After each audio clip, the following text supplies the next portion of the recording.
Hello everyone, welcome to General Hospital Daily Channel. Please hit the subscribe button and give this episode a thumbs up. Jordan sees something she cannot unsee, and Justine knows the clock is running.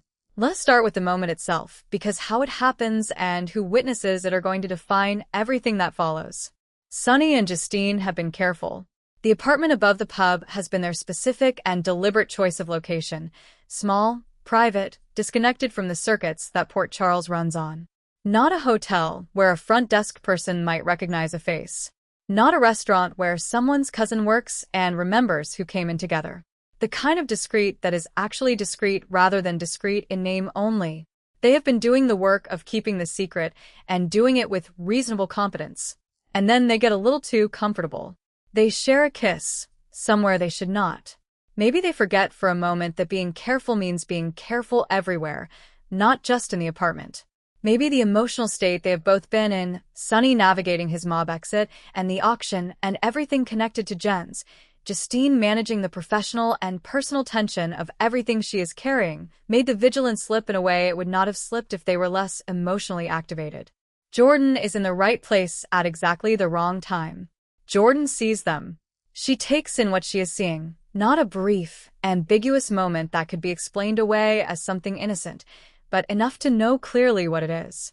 Her friend Justine, with Sonny Corinthos, kissing, in a way that tells you immediately this is not the first time, and that the relationship between them is not what either of them has been presenting to the outside world.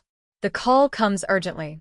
Justine needs to see Sonny immediately in the apartment, and when he arrives, she tells him directly, this may be the last time they can do this. Jordan knows. The secret is out. And Jordan's knowledge of what she saw is going to produce consequences that Justine cannot fully control once the professional and personal dimensions of the situation start colliding. Here is what makes Jordan being the one to discover this so specifically significant, rather than just any random person stumbling across the moment. Jordan and Justine have a real friendship. It is not a casual acquaintance. It is a genuine bond between two women who have shared significant professional and personal territory. For Justine to have been maintaining this secret from Jordan specifically, through all of the conversations they have had, is a breach of that friendship that Jordan is going to feel personally. It is also a professional crisis of the first order. Justine is the acting district attorney. Sonny Corinthos has a criminal history substantial enough that the list of his past crimes would occupy a significant portion of court documentation. The ADA having an undisclosed romantic relationship with someone of Sonny's history is exactly the kind of conflict of interest that ends careers. Not necessarily because of bad intentions. Justine has been careful and Sonny has been genuine about his intentions to go legitimate, but because the optics of it are impossible to manage once it is visible. Jordan seeing it makes it visible. Justine calling Sonny to the apartment and telling him this, maybe the last time, is Justine being realistic about what Jordan's knowledge means. She is not panicking. She is making an adult assessment of a situation that has just changed fundamentally. The secret was the only thing making this relationship workable within her professional constraints. The secret is no longer secret. Sonny's response to this news, how he receives it, what he is willing to do to address it, whether there is any path forward that keeps Justine from having to choose between him and her career, is the question that the next phase of the story is going to answer. Curtis and JNZ in the ICU, and everything that falls out from it. Now let us talk about Pentonville, because the leaked script confirmation that both Curtis and Jens end up critically beaten and in the ICU is one of the most significant developments of the summer, and the ramifications of it are going to touch every relationship connected to either of them. Curtis arrived at Pentonville carrying the specific vulnerability of someone who is new to that environment, who does not yet know the rules, who has connections on the outside but no established protection on the inside. The cellmate situation, being placed with Jens, was always going to be complicated given that Jens had sworn revenge on Jordan before his arrest. Curtis is Jordan's person. That connection does not need to be explicitly explained to anyone operating inside those walls for it to be understood as a potential avenue of retaliation. Jens, meanwhile, is a man who has lost everything publicly and who operates best when he can project power, even from positions of disadvantage. Being in Pentonville does not eliminate Jen's ability to cause damage. it redirects it toward the targets available inside those walls. And the targets available include someone who is, by extension, connected to the woman Jens specifically named as an enemy before he was taken into custody. Both of them end up in the ICU after a severe beating.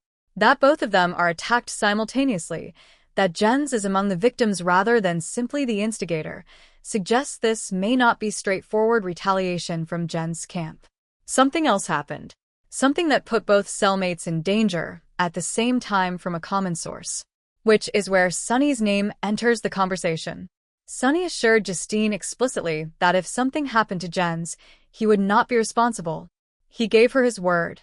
And Sonny, who has been operating with the specific moral seriousness of someone who genuinely wants to be different, who told Anna directly that he is committed to the legitimate path, is not someone who would order an attack on a former enemy in prison. Not because he lacks the capability, but because it would contradict everything he has declared himself to be.